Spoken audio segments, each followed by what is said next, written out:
하나님께서 오늘 우리에게 주시는 말씀은 마태복음 14장 22절로 33절까지의 말씀입니다. 마태를 제가 받들어 읽겠습니다. 예수께서 즉시 제자들을 재촉하사 자기가 무리를 보내는 동안에 배를 타고 앞서 건너편으로 가게 하시고 무리를 보내신 후에 기도하러 따로 산에 올라가시니라. 저물매 거기 혼자 계시더니 배가 이미 육지에서 소리나 떠나서 바람이 거스름으로 물결로 말미암아 고난을 당하더라. 밤 사경에 예수께서 바다 위로 걸어서 제자들에게 오시니 제자들이 그가 바다 위로 걸어 오심을 보고 놀라 유령이라 하며 무서워하여 소리 지르거늘 예수께서 즉시 이르시되 안심하라 나니 두려워하지 말라. 베드로가 대답하여 이르되 주여 만일 주님이시거든 나를 명하여 물 위로 오라 하소서 하니 오라 하시니 베드로가 배에서 내려 물 위로 걸어서 예수께로 가되 바람을 보고 무서워 빠져가는지라. 소리질러 이르되 주여 나를 구원하소서 하니 예수께서 즉시 손을 내밀어 그를 붙잡으시며 이르시되 믿음이 작은 자여 왜 의심하였느냐 하시고 배에 함께 오름에 바람이 그치는지라. 배에 있는 사람들이 예수께 절하며 이르되 진실로 하나님의 아들이로소이다 하더라. 아멘. 오늘 말씀은 베드로와 관련된 5번째 이야기입니다. 복음서에는 예수님이 행하신 많은 기적들이 나오는데 그 중에서 항상 붙어있는 두 기적이 있습니다. 그것은 오병이어의 기적과 예수님께서 갈릴리 바다를 걸어가신 기적입니다. 두 기적은 밀접하게 연관이 되어서 우리에게 교훈을 주고 있습니다. 요한복음 6장 15절에 따르면 갈릴리 베세다 광야에서 군중들은 예수님이 행하신 기적의 떡을 먹었습니다.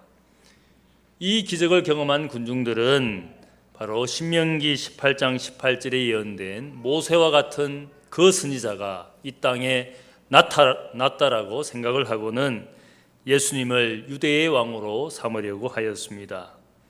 이때 예수님은 군중들의 시도를 거부하시고 홀로 산으로 올라가셔서 기도하신 장면입니다.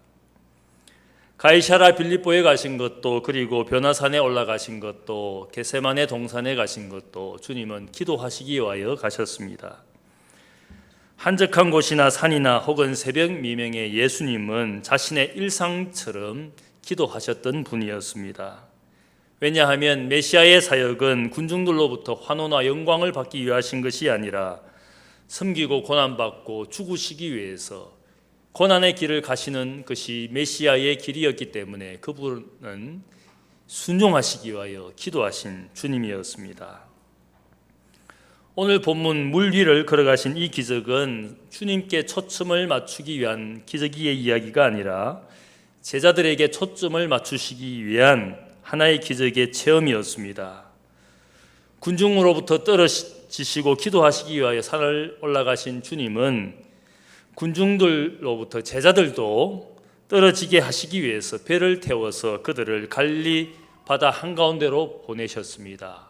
곧 폭풍우가 불어닥칠 갈릴리 바다였지만 제자들을 훈련시키시기 위해서 바로 폭풍우를 경험하도록 그들을 바다 한가운데로 보내어 주셨습니다. 이 일들을 통해서 제자들에게 무엇인가를 깨닫게 하시기 위하여 하신 주님의 일이었습니다. 무엇을 깨닫게 하시기 위한 것인지를 생각을 해봅니다. 첫 번째는 예수님이 어떤 분인지를 깨닫게 하시기 위한 것이었습니다. 과거의 12제자들은 갈릴리 호수에서 똑같이 폭풍우를 경험한 적이 있었습니다. 지금과 그때가 다른 것은 그때는 주님께서 배에 제자들과 함께 하신 것이었고 지금은 이제 주님 없이 제자들 홀로 폭풍우를 경험한 것이 다른 것이었습니다. 그때는 예수님께서 함께 해주심으로 폭풍우를 잠잠케 하시는 기적을 보여주시고 제자들은 폭풍우를 잠잠케 하시는 예수님의 모습을 놀라워했습니다.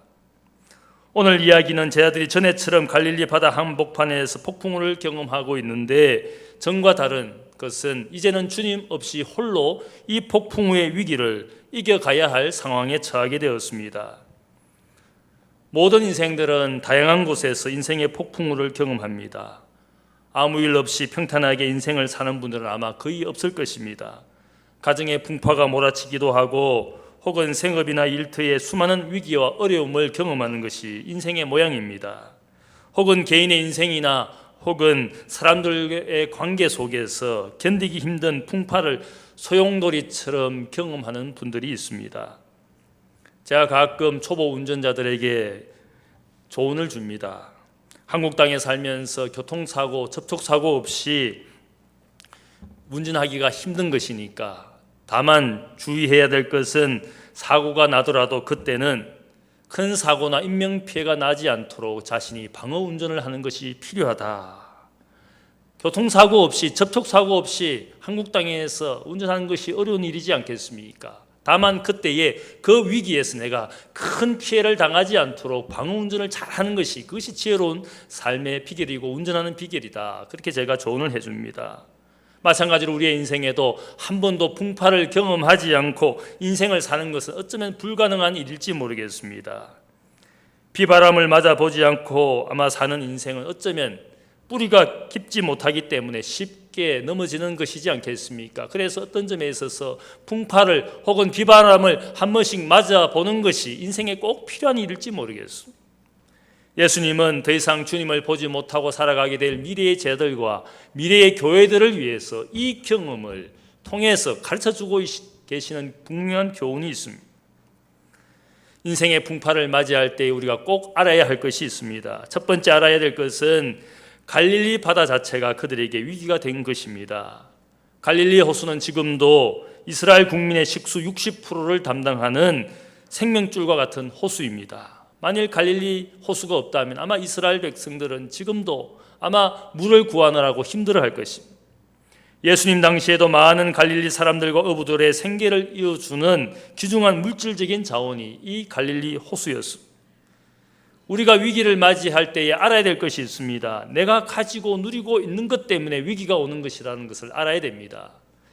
내가 재물을 가지고 있기 때문에, 혹은 내가 지금 어떤 사회적인 지위를 누리고 있기 때문에, 혹은 내게 주신 귀중한 자녀를 내가 가지고 있기 때문에 그것 때문에 인생의 위기가 찾아올 때가 많습니다.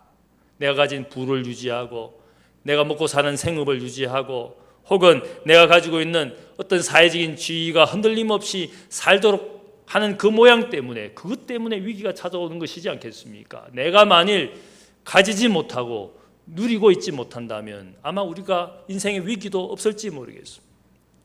갈릴리 호수가 그들에게 중요한 자원이었기 때문에 어쩌면 그것 때문에 위기가 오는 것일지 모르겠습니다. 우리 인생에 위기가 찾아올 때에 우리가 생각해야 될 것은 내가 가지고 누리는 것 때문에 인생에 위기가 왔구나, 그렇게 생각해야 될 것입니다. 둘째 알아야 될 것은 폭풍우가 올 것을 아시지만 호수 한가운데로 그들을 보내신 분이 우리 주님이라는 사실입니다. 인간은 세상에 결코 실존주의자들이 말하는 것처럼 세상에 우연히 던져진 존재가 아닙니다. 성경이 우리에게 이야기하는 것은 모든 인생은 하나님의 섭리와 목적 가운데 인생에 왔다라는 사실들을 성경이 증거하고 있습니다. 시편에서 다윗이 말하기를 내 형질이 이루어지기 전에 주의 눈이 보셨으며 나를 위하여 정한 날이 하루도 되기 전에 주의 책에 다 기록이 되었나이다, 이런 고백을 했습니다. 이런 고백은 인생을 향하신, 자신을 향하신 하나님의 목적이 있는 것이고, 인생의 한 날도 지나기 전에 인생의 모든 날이 하나님의 눈앞에 있는 것이다. 인생의 날도, 인생의 모든 삶의 모양이 다 하나님의 섭리와 목적 가운데 이루어진 것이다. 이것이 다윗의 고백입니다. 인생의 위기조차도 하나님의 목적 가운데 있는 줄로 믿습니다. 그 모든 위기가 어쩌면 갈릴리 바다에 폭풍우가 몰아칠 것을 아시지만 주님께서 그들을 바다 한가운데로 보내주신 것은 주님이 하신 일이었습니다. 셋째로 우리가 알아야 될 것은 제자들만 홀로 폭풍우의 위기에 버려두신 것이 아니라 주님께서 산 위에 올라가서 그들을 지켜보면서 그들을 위하여 기도하고 계신다는 사실입니다. 갈릴리 바다를 가보면 주변에 산과 언덕이 많습니다. 아마 예수님은 그 산들 중에 하나 위에 올라가셔서 호수 가운데 폭풍우를 만나고 있는 제자들을 자세히 지켜보고 계셨을 뿐만 아니라 그들을 위하여 기도해 주시는 주님이었습니다. 제자들의 믿음을 보고 계시고 그들이 부르짖는 외침을 듣고 있었던 주님이었습니다. 히브리서 4장 15절을 보면 우리 예수님께서 인생들의 대제사장이 되어주신 것은 우리의 연약함을 긍휼히 여기시기 때문에 우리가 때를 따라 그분을 통해서 은혜의 보좌 앞에 나아갈 수 있도록 우리의 인생의 대제사장이 되어주셨다라고 말하고 있습니다. 대제사장의 직무와 역할이 무엇입니까? 백성을 위하여 기도하고 그들을 위하여 속죄의 일들을 담당해 주는 중보자의 역할을 하는 것이 대제사장의 직무입니다. 성경은 기록하기를 예수님은 우리의 인생의 연약함을 도우시기 위하여 인생을 위하여 도와주시는 분, 기도해 주시는 분이라고 말합니다. 사도 바울은 로마서 8장 34절에 말하기를 누가 정죄하려 죽으실 뿐 아니라 다시 살아나신 이는 그리스도 예수이시니 그는 하나님 우편에 계신 자여 우리를 위하여 친히 간구하시는 자시니라. 바울은 주님이 우리를 위하여 존재해 주시고 우리를 위하여 하나님 우편에서 지금도 기도해 주시는 기도자라고 우리의 주님에 대해서 이야기합니다. 사도 요한은 성령을 보혜사라고 표현했습니다. 또한 사도 요한은 예수님을 요한 1서에서 대언자라고 그렇게 성령과 예수님을 표현했습니다. 이 대언자 혹은 보혜사라고 번역되어지는 헬라어 단어 파라클레토스라는 그 말의 뜻은 위로자이다, 대언자이다, 카운셀러이다 혹은 변호사라는 뜻을 가지고 있습니다. 변호사는 자신의 의뢰인이 아무리 흉악한 죄인이라도 변호하는 그 순간에는 변호사의 직무를 하는 그 순간부터는 그 죄인의 편이 되어줘서 그를 위하여 변호해 주는 것이 변호사의 직무입니다. 사도 요한은 성령과 예수 그리스도가 우리의 편이 되어주셔서 인생의 연약함을 도와주시는 위로자이시고 카운셀러이고 우리를 위하여 인생을 인도하시는 인도자라고 그렇게 예수님과 성령에 대해서 표현했습니다. 우리를 세상의 위기에 인생의 위기 가운데 버려두시는 것이 아니라 주님은 지켜보시고 기도해 주시는 분이라고 말하고 있습니다. 네 번째로 우리가 알아야 될 것은 주님께서 반드시 인생의 위기 가운데 우리를 찾아와 주시는 주님입니다. 본문 24절을 보면 제자들이 배를 타고 호수 가운데로 갔을 때 풍랑이 일기 시작했습니다. 아마 제가 생각할 때 초경 정도에 저녁 6시 정도에 그들은 배를 타고 바다 한가운데로 갔습니다. 갈릴리 호수는 남북의 길이가 21km, 동서의 길이가 11km, 둘레가 53km가 되는 어마어마한 호수입니다. 거기에 가보면 진짜 호수가 아니라 바다라고 여길 정도로 어마어마한 호수입니다. 그 넓은 호수 한가운데 그것도 초경부터 그들이 배를 타고 폭풍우를 경험하면서 밤 사경 새벽 3시가 될 때까지 고난을 무릅쓰면서 고통 가운데 있었습니다. 절망적인 상황이었습니다. 그 넓은 호수 한가운데 밤 사경 가장 깊은 밤에 폭풍우가 몰아치는 그 장소는 가장 절망적인 시간과 절망적인 장소였습니다. 그 모든 상황을 우리 주님께서 산 위에 지켜보고 계시면서 오늘 말씀을 보니까 그들은 비록 어부였지만 그들의 경험과 지식과 어떤 연륜으로도 바다 한가운데에서 벗어날 수 없는 절망적인 상황에서 어쩌면 그 컴컴한 바다에 누군가 자신을 위하여 도와주기 위해서 올 수 있다라는 사실들을 전혀 상상할 수 없는 그런 상황이었습니다.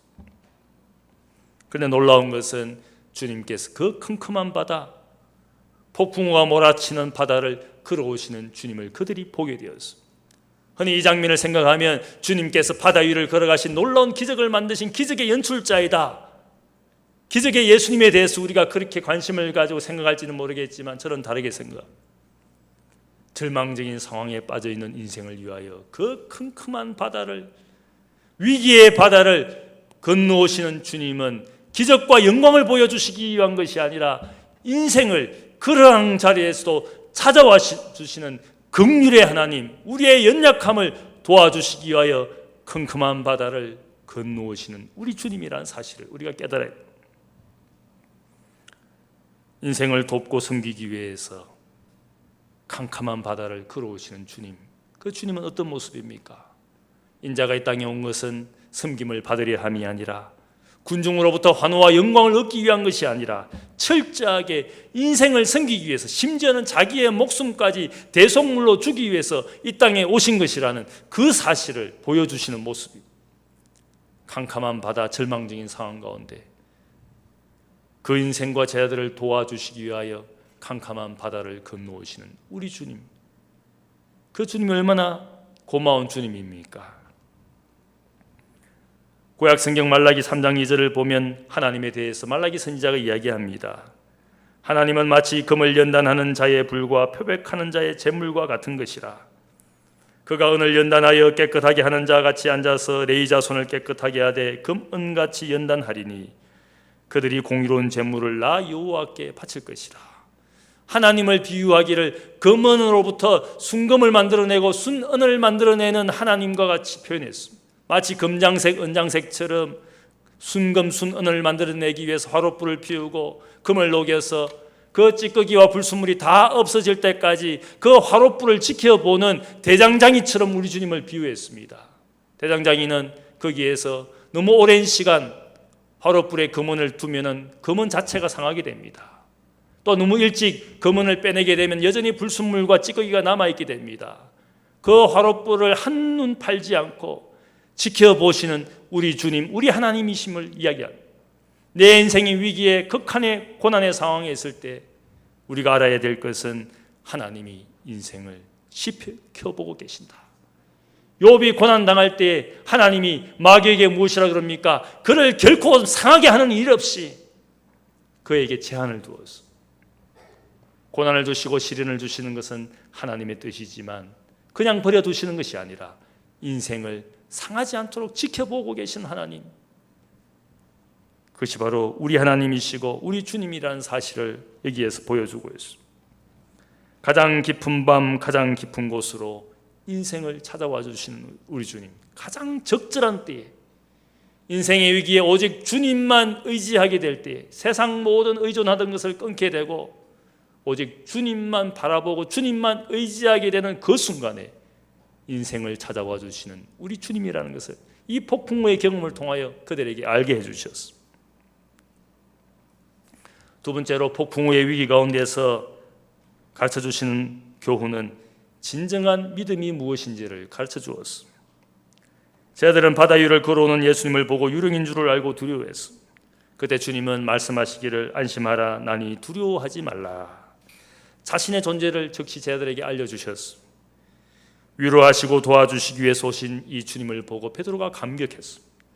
베드로가 흥분하고 감격해서 주님께 말합니다. 주님, 만일 주시거든 나를 명하사 물 위로 걸어가게 하소서. 이 베드로의 말을 듣고는 주님께서 오라 명령하시고 또 베드로는 주님의 말씀에 순종해서 즉시 물 위를 걸어가는 놀라운 기적을 체험했습니다. 여기서 우리가 베드로의 믿음을 흔히 이야기합니다. 믿음이라는 것은 머리에서 맴도는 것이 아니라 우리의 심장으로 가고 우리의 손과 발로 가는 것이 믿음이라는 것을 우리에게 보여주고 있습니다. 알게 되는 것으로 그치지 않고 손과 발을 내밀어서 배 밖으로 뛰쳐나가는, 그래서 주님을 향해 발과 손을 움직여서 가는 것이 믿음이라고 말하고 있습니다. 바울이 율법주의자들을 경계해서 믿음과 행위를 분리하는 이야기를 많이 했습니다. 그렇다고 해서 바울은 성도의 삶에서 믿음과 행위를 결코 분리하지 않았습니다. 행위 없는, 열매 없는 믿음을 결코 그는 인정하지 않았습니다. 성도의 삶에서 그가 생각할 때 믿음과 행위는 함께 가는 것이지. 그래서 유명한 표현을 씁니다. 사랑으로 역사하는 믿음. 믿음은 사랑으로 수고하고 땀을 흘리고 혹은 수고하는 이 일들이 믿음의 표현이지, 그런 일들 없이, 사랑의 수고 없이 믿음만 홀로 존재하는 것이냐? 결코 있을 수가 없는 일들이다. 야고보는 또한 이야기하기를 행위가 없는 믿음은 그 자체가 죽은 믿음이라 말했습니다. 우리가 믿음 생활을 잘 하고 있다라고 말하는 것은 사랑의 수고를 하고 행함과 숨김이 있는 삶을 믿음 있는 사람이라고 말하는 것이지, 지식만 가지고 아는 것만 가지고 우리가 그것을 믿음이라고 말하지 않습니다. 구세군의 장시자 윌리엄 부스는 말하기를 믿음과 행위는 함께 가는 것인데 처음에는 믿음이, 다음에는 행함이, 그리고 다시 믿음이, 그리고 다시 행함이 따라온다. 믿음과 행함은 결코 분리할 수 없는 것이다. 그렇게 말했습니다. 무엇을 믿는가, 그것은 믿음의 껍데기가 될 수 있습니다. 그러나 어떻게 사느냐는 믿음의 내용이 됩니다. 믿음의 형식과 믿음의 내용은 한 가지를 할 수 있습니다. 베드로는 결코 배 안에만 있지 않았습니다. 풍랑이 있는 바다였지만 자신의 안전지대를 알 수 있는 배 밖으로 자신의 발을 내밀고 주님을 보면서 걸어갔습니다. 위험하고 위태로운 것이었지만 배 밖으로 발을 내딛지 않고는 베드로의 인생에 물리를 걸어가는 믿음의 기적은 결코 체험할 수가 없었을 것입니다. 우리가 이것을 믿음의 이야기, 베드로의 믿음의 위대한 믿음이라고 흔히 이 이야기를 여기까지 생각할 때가 많습니다. 그러나 저는 더 중요한 이야기가 다음 이야기에 나온다고 생각을 합니다. 다음 이야기를 보면 베드로는 물 위를 걸어가다가 주위의 바람을 보고 즉시 주님에게서 눈을 돌리고 그 순간 물속으로 빠져들어가게 됩니다. 방금 베드로의 위대한 믿음으로 그가 물 위를 걸어가게 되었다, 그렇게 우리가 생각을 하고 이 이야기를 우리가 마치고 있지만 사실은 그 다음 이야기가 중요합니다. 물 위를 건넌 놀라운 기적의 연출자가 된 베드로가 이 순간 한순간 믿음의 실패자가 되었습니다. 비범했던 베드로가 한순간 평범한 인생으로 전락했습니다. 중력의 법칙을 무시하면서 물 위를 걸어갈 수가 있게 되었는데 이 순간 풍파를 보고 무수하고 물속으로 빠져들어가는 이 베드로는 평범한 인생이 되어버렸습니다. 가끔씩 인생에 성공하였다고 혹은 신앙의 승리자가 되었다고 강의를 하거나 간증을 하고 다니는 많은 분들을 보게 됩니다. 하지만 제 눈에는 그분들이 그렇게 비범하게 보이지 않습니다. 왜냐하면 그분들도 한순간 실패자가 되고 한순간 하나님 앞에 범죄한 인생이 되어서 사람들로부터 지탄을 받는 일들이 얼마나 많습니까? 산을 올라가게 되면 언젠가 내려와야 하는 것이 등산의 법칙이지 않겠습니까? 산이 높아 보일수록 우리가 알아야 되는 것은 그 높은 산 안에는 깊은 계곡이 있다는 사실을 알아야 됩니다. 우리가 존경하는 사람, 남들에게 멋지게 보이는 사람이 우리 눈에 보일지는 모르지만 그분의 내면에 그분의 인생 가운데 깊은 계곡이 있음을 알아야 됩니다. 물 위를 건넌 멋진 베드로였지만 믿음의 성공자, 능력자라고 그 믿음을 우리에게 이야기해 주는 것 같지만 주님에게서 눈을 돌리고 풍파를 보게 되니까 그것도 어쩔 수 없는 인생이었습니다. 즉시 믿음의 실패자가 되고 오히려 믿음이 적은 자라고 작은 자라고 주님께 그가 오히려 핀잔을 듣게 되지 않습니까? 제가 좋아하고 존경하는 많은 선배 목사님들이 있었습니다. 하지만 마지막까지 존경하게 되는 비범한 목사는 그리 많지 않습니다. 명예심과 물질의 유혹을 이기지 못하고 오히려 교인들과 교회에 상처를 남기는 분들을 많이 보게 됩니다. 가끔씩 교인들 중에 저에게 존경한다는 분이 있습니다. 제가 얼마나 부담스러운지 모릅니다. 저는 말하고 싶습니다. 결코 저를 존경하지 말라고. 별로 존경할 만한 목사 되지 못한다고 솔직하게 말하고 싶습니다. 존경하다가 실망하면 어떻게 될까? 저 영혼이 어떻게 될까? 그런 걱정이 더 앞섭니다. 베드로의 믿음 이야기에는 핵심이 따로 있습니다. 위대한 믿음, 큰 믿음 가지고 물 위를 걸어가는 것이 중요한 것이 아니었습니다. 베드로는 몰아치는 바람을 보고 물속에 빠져들어갈 때 그때에 너무 긴급해서 너무 급박해서 주님께 소리를 질렀습니다. 주여 나를 구원하소서. Lord help me.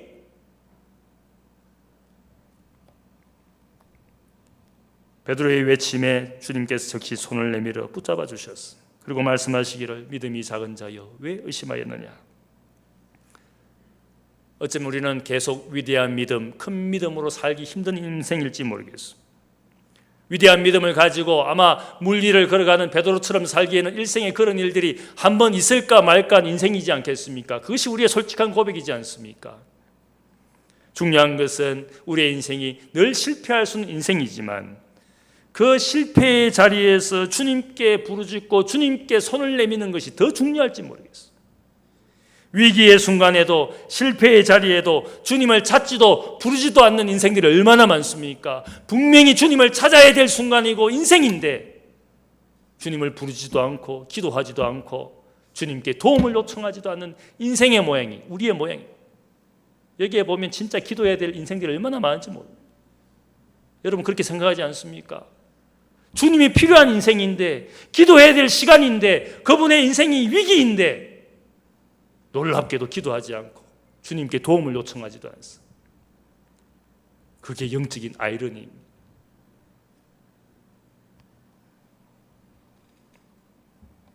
주여 나를 도와주소서. 얼마나 간단한 말입니까?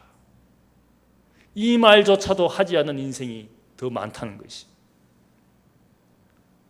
가정에 위기가 오고 자녀들은 믿음 없이 세상에 마음대로 살고 있고 인생의 목적도 없이 여전히 인생의 허무와 공허감 가운데서 방황하고 있는 인생이 많은데 그 인생들이 하나님을 찾지 않습니다. 너무나 간단한 말인데 Lord, help me! 물속으로 빠져들어가는 그 인생이 급박하게 부르짖는 그것이 사실 어쩌면 주님이 필요한 인생이고 구원의 손길이 필요한 인생이기에 그 급박한 순간에 베드로가 주님께 외쳤습니다. 지금 물속에 빠져들어가는데 미사 요구의 기도와 믿음은 필요하지 않습니다.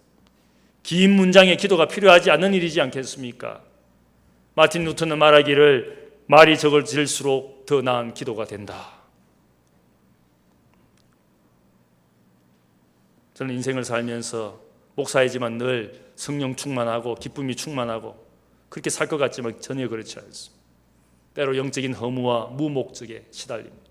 영적인 우울증에 시달립니다. 이 말씀을 준비하고 나서 어제 저녁에도 제 마음 한가운데 그런 마음이 들었습니다. 너무너무 인생이 허무하고 의미가 없구나. 그 순간에 말씀을 준비하면서 생각한 것이 이 말씀 베드로처럼 딴 기도가 필요한 것이 아니라 주님 저를 도와주십시오.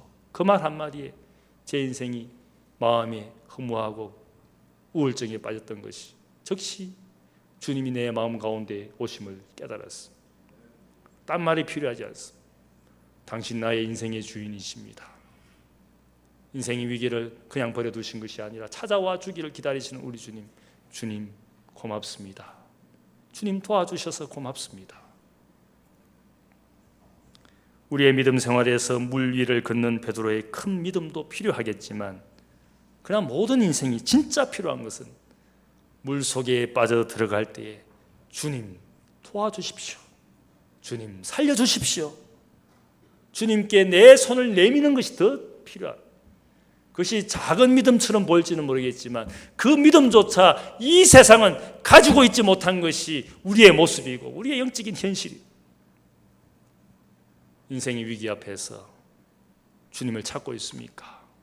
주님께 한번 손을 내밀어 본 적이 있습니까? 세상 모든 방법 동원해서 몸부림치고 살아보지만 진짜 필요한 것은 인생의 주인이신 주님께 주여 도와주십시오. 그 말 한마디 할 수가 있는 여러분의 믿음입니까? 그런 믿음이 없다면 오늘 이 폭풍우의 위기 가운데서 주님께서 어떤 믿음을 우리에게 보기를 원하십니까? 베드로의 손을 잡아주기를 원하시는 주님이었습니다. 세 번째로 폭풍우의 위기 가운데에서 주님께서 보여주시고자 하는 것은 인생의 참된 행복이 무엇인지를 가르쳐주고 있습니다. 여러분이 인생의 행복이 무엇인지 생각을 해보면 아마 여러분이 생각할지 모르겠어요. 세상에서 입심양명하고 출세하는 것, 혹은 평범하지만 여우 같은 아내와 토끼 같은 자식들과 오순도순 재밌게 사는 것, 아마 우리가 생각하는 행복일지 모르겠어요. 그런데 성경에서 인간이 가질 수 있는 최고의 행복에 대해서 공통적으로 말하는 것이 있습니다. 인생의 참 행복은 하나님과 동행하는 삶이라고. 그것이 인생의 참 행복이라고 성경이 가르쳐줍니다. 에녹은 일평생 하나님과 동행하고 죽음의 불행을 넘어서 하늘로 승천했습니다. 의인 노아도 모든 세상이 타락 가운데 살고 있을 때에 그는 홀로 하나님과 동행함으로써 홍수 심판을 면하게 되었습니다. 믿음의 조상 아브라함도 하나님과 동행함으로써 땅과 자손의 복을 받았지만 더 중요한 것은 더 나은 본향 영원한 나라를 사모하며 일평생 살게 되었습니다. 에덴 동산에서 쫓겨나기 전에 아담과 하와는 하나님과 함께 거닐면서 낙원의 복을 맛보았습니다. 낙원이 딴 것이 낙원이 아니라 하나님과 인생이 함께 있고 함께 거처를 정하는 것, 그것이 낙원이었습니다. 야언계시록에 나오는 새하늘과 새 땅 하나님 나라의 모습이 무엇입니까? 사람들이 하나님의 장막에 함께 거처를 정하고 함께 사는 모양이, 그것이 새하늘과 새 땅의 모양입니다. 성경이 말하는 인생의 참 행복은 하나님과 함께 걷는 것, 하나님과 함께 동행하는 것, 그것을 인생의 참 행복이라고 말하고 있습니다. 사도 바울이 우리의 인생의 모양과 지위와 상관없이 혼자 살든지 결혼하여 살든지 그것과 상관없이 무엇이 인생의 참 행복인가 우리에게 암시하는 것이 있습니다. 고린도전서 7장 24절에 그가 인생의 참 행복에 대해서 이야기했습니다. 각각 부르심을 받은 그대로 하나님과 함께 거하라. 고린도 교회의 문제가 되었습니다. 주님 오실 때까지 혼자 살아야 됩니까? 싱글로 살아야 됩니까? 독신으로 살아야 됩니까? 아니면 남편과 아내와 자녀를 낳고 가정을 가지고 살아가야 됩니까? 무엇이 주님을 기쁘게 하는 일이고 내 인생의 행복입니까? 그런 이슈가 있었습니다. 그때 사도 바울은 교인들에게 권면하기를 혼자 살든지 결혼하여 살든지 주인으로 살든지 종으로 살든지 어떤 형편과 처지와 지위와 상관없이 인생의 참 행복의 핵심은 각각 부르심을 받은 그대로 하나님과 함께 거하라. 그것은 무엇을 이야기합니까? 인생의 모양과 처지와 상관없이 인생의 참 행복은 하나님과 함께 사는 것이다. 어떤 지위를 가졌든지 어떤 형편에 있든지 무엇이 인생의 행복인가? 하나님과 함께 사는 것. 어떤 직업을 가졌다는 것이 행복한 것이 아니라 어떤 직업과 처지와 상관없이 하나님과 함께 사는 것이 인생의 참 행복이라고 우리에게 알려주고 있어. 베드로는 주님의 손을 잡고 오늘 이 장면의 마지막 장면을 보면 제자들이 있는 배까지 주님의 손을 잡고 함께 바다 위를 걸어갔어. 저는 성경의 이야기 가운데 이 장면이 가장 아름답습니다. 위대한 믿음을 가지고 홀로 바다 위를 걸어가는 베드로가 멋있는 것이 아니라 주님의 손을 잡고 폭풍과 몰아치는 바다 위를 주님의 손을 잡고 주님과 함께 걸어가는 이 이야기가 위대한 진정한 믿음의 이야기다. 홀로 위대한 믿음의 업적을 남기는 것이 위대한 것이 아니라 주님과 함께 인생을 살고 주님과 함께 인생의 바다를 함께 가는 것, 이것이 주님이 우리에게 원하시는 믿음의 삶이라는 사실을 깨닫습니다. 믿음의 성공은 어떤 성취나 업적을 말하는 것이 아니라 하나님과 함께 인생을 사는 것이라 할 수 있습니다. 하나님과 함께 걷고 하나님과 함께 말하고 하나님과 함께 먹고 쉬면서 인생의 주인이시지만 우리의 친구가 되어주신 그분 곁에 사는 것이 인생의 행복인 줄로 믿습니다. 제자는 선생님과 함께 있을 때 행복한 것입니다. 자녀는 부모와 함께 있을 때 행복한 것입니다. 성도는 함께 공동체를 이루어 살아갈 때 거기에 행복이 있는 줄로 믿습니다. 주님은 우리가 주님의 손을 붙잡고 함께 걸으며 함께 배에 오르기를 원하시는 주님입니다. 드디어 배에 주님이 베드로와 함께 오르실 때에 제자들이 주님을 경배했습니다. 엎드려 절하였습니다. 그리고 고백하기를 진실로 하나님의 아들이십니다. 그들은 엎드려 경배했습니다. 이 폭풍의 위기 가운데 주님께서 우리에게 말씀하시는 것은 주님이 부르시면 인생은 순종하여 발을 내딛어야 됩니다. 인생의 폭풍과 오면 주님께 손을 내밀고 기도하며 주님께 도움을 구해야 됩니다. 그리고 주님께서 내 인생과 내 삶에 오시면 그분이 인생의 주인이신 줄 알고 경배하고 예배할 줄 알아야 되는 것입니다. 주님이 인생에 오시지만 그분을 경배하지 않는 인생이 얼마나 많습니까? 인생의 위기가 찾아왔지만 주님께 손을 내밀어 기도하지 않는 인생이 얼마나 많습니까? 무엇이 인생의 진정한 행복인지 오늘 이 이야기를 통하여 알려주고 있습니다. 큰 믿음, 위대한 믿음이 중요한 것이 아니라 주님과 함께 사는 작은 믿음이 필요한 세상인 줄 믿습니다. 그 행복을 누리시는 여러분 되시기를 주님의 이름으로 축복합니다. 기도하겠습니다. 사랑의 아버지 하나님 감사합니다.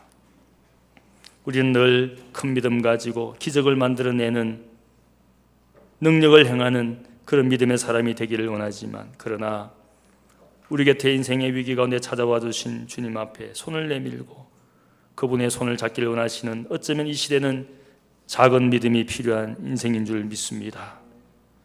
인생의 고통과 고난 가운데서도 주님 앞에 기도할 줄 모르고 주님 앞에 도움을 구하지도 못하는 믿음 없는 인생임을 고백합니다. 주여 도와주옵소서. 주여 구원하옵소서. 가정이 위기에 있습니다. 우리의 일투와 생업과 이 땅과 사회가 위기 가운데 있습니다. 그러나 주님이라고 부르짖지 않고 주님의 구원의 손길을 원하지 않는 오늘 불신과 이 세상을 바라보며 하나님 다시 한번 조용히 주님 앞에 무릎 꿇고 경배하여 주님을 인생의 주인으로 모시는 저희들 되기를 원합니다. 인생의 폭풍우를 주님과 함께 거닐며 주님과 함께 배에 오르기를 원합니다. 주님 도와주옵소서. 감사하며 예수님의 이름으로 기도하옵나이다. 아멘.